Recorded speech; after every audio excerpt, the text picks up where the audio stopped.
പിന്നെ എന്തിന് tension?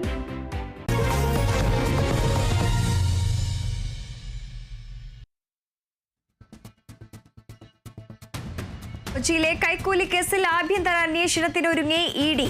Kochi zonal ഓഫീസറോട് റിപ്പോർട്ട് തേടി. കൂടുതൽ ഇഡി കേസുകളിൽ അട്ടിമറി നടന്നിട്ടുണ്ട് എന്നാണ് വിജിലൻസിന്റെ സംശയം. ഇഡി സമൻസ് അയച്ച 10ലേറെ ആളുകളിൽ നിന്ന് സംഘം പണം വാങ്ങിയതായും നിഗമനം. വാർത്തയുടെ വിശദാംശങ്ങളുമായി വിനയ രാജ് ചേരുന്നു.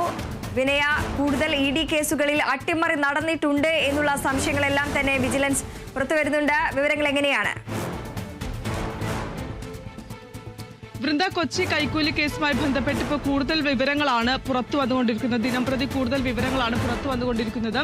ഇതുമായി ബന്ധപ്പെട്ട് ഇപ്പോൾ ഒരു ആഭ്യന്തര അന്വേഷണത്തിന് ഒരുങ്ങുകയാണ് ഇ ഡി എന്ന് പറയുന്നത്. പ്രധാനമായും കൊച്ചി സോണൽ ഓഫീസറോട് റിപ്പോർട്ട് തേടിയിട്ടുണ്ട്.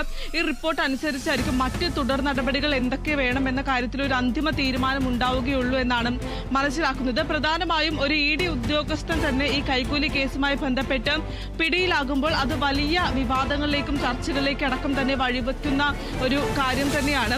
അതുകൊണ്ട് തന്നെയാണ് ഇപ്പോൾ ഒരു ആഭ്യന്തര അന്വേഷണത്തിനടക്കം തന്നെ ഉത്തരവിട്ടിരിക്കുന്നത്. ഈ ആഭ്യന്തര അന്വേഷണം ഒരു മുതിർന്ന ഇ ഡി ഉദ്യോഗസ്ഥന്റെ നേതൃത്വത്തിലായിരിക്കും നടത്തുക. അതിനുശേഷം ആ റിപ്പോർട്ട് അനുസരിച്ചായിരിക്കും എന്താണോ ഉള്ള ആ റിപ്പോർട്ട് അനുസരിച്ചായിരിക്കും മറ്റു തുടർ നടപടികൾ എന്നാണ് പ്രധാനമായും മനസ്സിലാക്കുന്നത്. കൂടാതെ തന്നെ ഈ കേസുമായി ബന്ധപ്പെട്ട് ഇ ഡി ഈ കൈക്കൂലി കേസുമായി ബന്ധപ്പെട്ട് തന്നെ കൂടുതൽ അന്വേഷണത്തിന് ഒരുങ്ങുകയാണ് പ്രധാനമായും വിജിലൻസ്. കൂടുതൽ ഇ ഡി കേസുകളിൽ അട്ടിമറി നടന്നിട്ടുണ്ടോ എന്നതടക്കം തന്നെ പരിശോധിക്കും.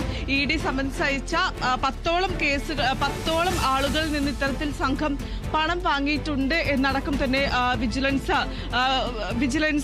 വാങ്ങിയെന്നാണ് വിജിലൻസിന്റെ പ്രധാനമായും ഒരു നിഗമനം എന്ന് പറയുന്നത്.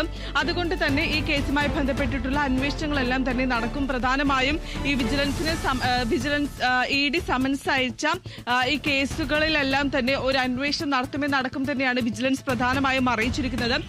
ഈ വിജിലൻസിന്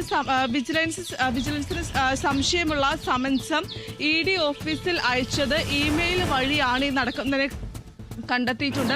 ഇത്തരത്തിൽ രഹസ്യമായാണ് ഈ പണമിടപാടുകൾ അടക്കം തന്നെ നടത്തിയതെന്നാണ് പ്രധാനമായും വിജിലൻസ് കണ്ടെത്തിയിരിക്കുന്നത്. അതുകൊണ്ട് തന്നെ സമഗ്രമായിട്ടുള്ള ഒരു അന്വേഷണത്തിന് തന്നെയാണ് വിജിലൻസ് പ്രധാനമായും ഈ കേസ് അന്വേഷിക്കുന്നത്. കൂടാതെ തന്നെ ഇ ഡി ഉദ്യോഗസ്ഥനും ഇടനിലക്കാരനും തമ്മിലുള്ള കണ്ണിയായി പ്രവർത്തിച്ചത് ഈ ചാർട്ടേഡ് അക്കൗണ്ടന്റ് ആയിട്ടുള്ള രഞ്ജിത്ത് ആണ് എന്നടക്കം തന്നെ കണ്ടെത്തിയിട്ടുണ്ട്. കഴിഞ്ഞ ദിവസമാണ് ഈ ചാർട്ടേഡ് അക്കൗണ്ടിനെ പിടികൂടിയിട്ടുണ്ടായിരുന്നത്. പ്രധാനമായും കശുവണ്ടി വ്യവസായിയിൽ നിന്നും ഇ ഡി കേസ് ഒഴിവാക്കുന്നതിന് വേണ്ടി 2 കോടി രൂപ ആവശ്യപ്പെട്ടിരുന്നു. വിൽസൺ എന്നൊരു ഇടനിലക്കാരനാണ് ഈ പണം ആവശ്യപ്പെട്ടിട്ടുണ്ടായിരുന്നത്. അതിനുശേഷമാണ് വിൽസൺ പ്രധാനമായും ഈ 4 ഘടുക്കളായി 50 ലക്ഷം രൂപ ആവശ്യപ്പെടുകയും 2 ലക്ഷം രൂപ നേരിട്ട് തരണമെന്ന് ആവശ്യപ്പെടുകയുമായിരുന്നു. ഇത്തരത്തിൽ പനമ്പള്ളി നഗറിൽ വെച്ച് 2 ലക്ഷം രൂപ കൈക്കൂലി വാങ്ങുന്നതിനിടെയായിരുന്നു വിജിലൻസ് സംഘം ഇയാളെ പിടികൂടിയിട്ടുണ്ടായിരുന്നത്. പിന്നീട് വിൽസനെ വിശദമായി ചോദ്യം ചെയ്തപ്പോഴാണ് രാജസ്ഥാൻ സ്വദേശിയിലടക്കം ഈ ഒരു അന്വേഷണം എത്തിയിട്ടുണ്ടായിരുന്നത്. അതിന് പിന്നാലെ തന്നെ പിന്നീട് ചാർട്ടേഡ് അക്കൗണ്ടന്റ് ആയിട്ടുള്ള രഞ്ജിത്തിലേക്ക് അന്വേഷണം എത്തുന്നു. രഞ്ജിത്തിനെ അടക്കം തന്നെ വിശദമായി വിജിലൻസ് ചോദ്യം ചെയ്യുന്നു. അത്തരത്തിലാണ് ഈ ഒരു ഇ ഡി ഉദ്യോഗസ്ഥനായിട്ടുള്ള ശേഖർ കുമാറിലേക്ക് ഈ ഒരു അന്വേഷണം എത്തിയിട്ടുണ്ടായിരുന്നത്.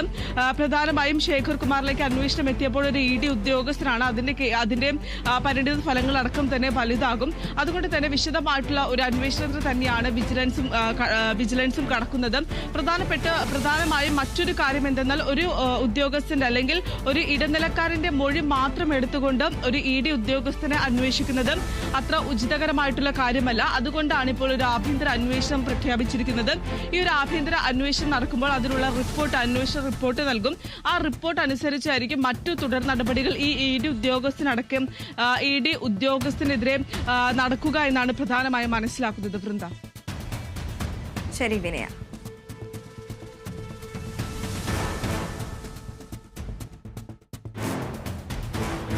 കൊച്ചിയിലെ കൈക്കൂലി കേസിൽ ആഭ്യന്തര അന്വേഷണത്തിന് ഒരുങ്ങിയിരിക്കുകയാണ് ഇ ഡി. കൊച്ചി സോണൽ ഓഫീസറോട് റിപ്പോർട്ട് തേടി മറ്റു വിവരങ്ങൾ നൽകുകയായിരുന്നു വിനയരാജ്. മറ്റ് വാർത്തയിലേക്ക്.